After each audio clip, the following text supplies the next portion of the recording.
punishment of hate speech in circumstances like that.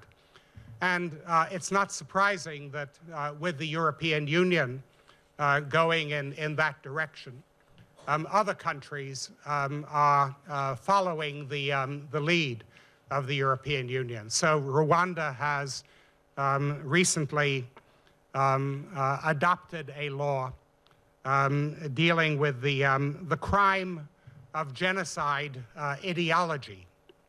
And one can understand that in Rwanda, which suffered this horrendous genocide, that there would be sensitivity on these issues. But the breadth of the law adopted in Rwanda is truly extraordinary. The law, among other things, says that the following acts can be punished by prison sentences of between 10 and 25 years.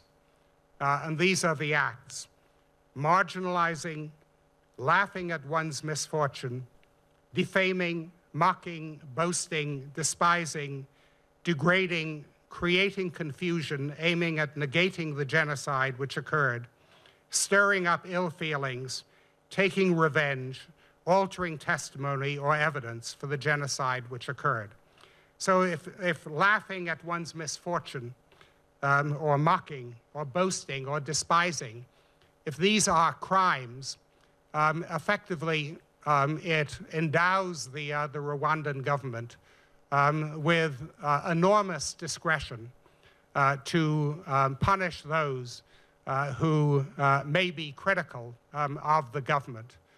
In a situation like Rwanda or like Bosnia, what one wants is to move to a situation in which there is the diversity of expression, which makes it impossible for the kind of things that took place in 1994 to have the same kind of impact as they had in 1994. One wants to move towards a circumstance of general freedom of expression. In the context of the European Union, where one has a general context of freedom of expression, it is very unfortunate to find the scope for freedom of expression narrowed by creating new crimes of inciting racial hatred or punishing denial or trivializing of genocide or crimes against humanity or war crimes. I take the following general point of view, and I know that it's a counterintuitive position, but my own position is that there is not a contradiction between supporting robust freedom of expression in which anything goes, except in the very narrow circumstances where violence will take place imminently following an incitement.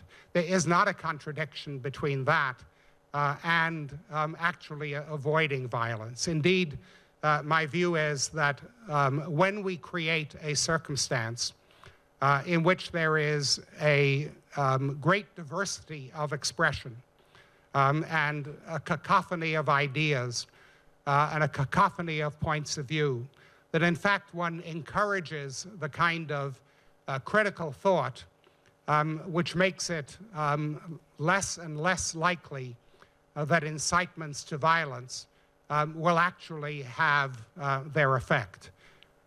Freedom of speech seems to me consistent with avoiding crimes of hate.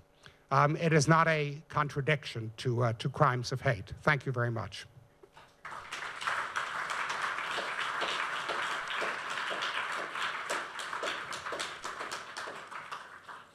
shall I stand up here? I'm happy to take comments and questions with the request that you use a microphone if you speak. Yes. Can we get you a microphone?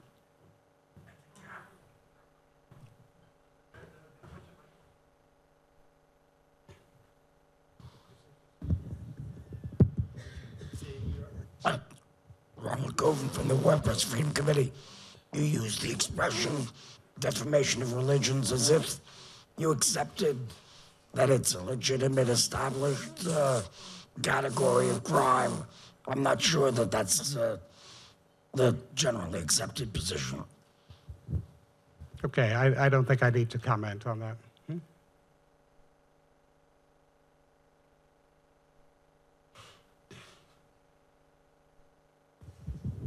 Well, having attended all the discussions about the mandate of the Special Rapporteur at the UN Commission of Human Rights, and reading at the same time the content of the EU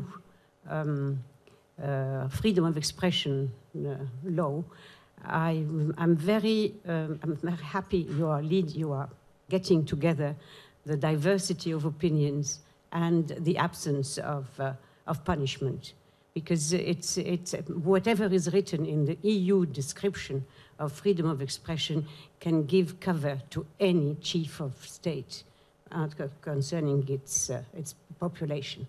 Defamation, bad denial of whatever you can, you are under dictatorship that can be covered with whatever the EU says about freedom of expression.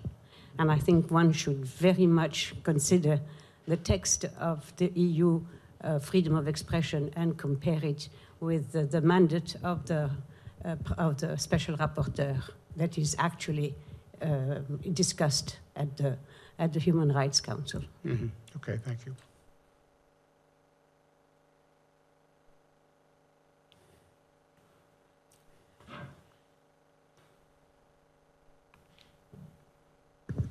Thank you, Mr. Neier, for your presentation. Eduardo Bertoni, Center for Studies on Freedom of Expression at Palermo University in Argentina.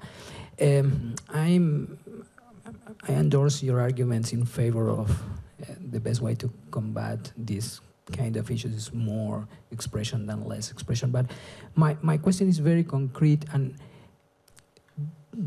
do you see any contradiction or any problem under international law if we think in the Genocide Convention and in one of the provisions of the Genocide Convention that it mandates the states to punish the incitement to genocide? I mean, I believe that you probably are adding the context. I mean, if I have to answer that question, I would say, yes, it is okay to punish incitement to genocide, but it depends on the context, if I follow it and if I understand your argument. But this is something that the Genocide Convention doesn't say. So can you elaborate a little bit on that? I think the Genocide Convention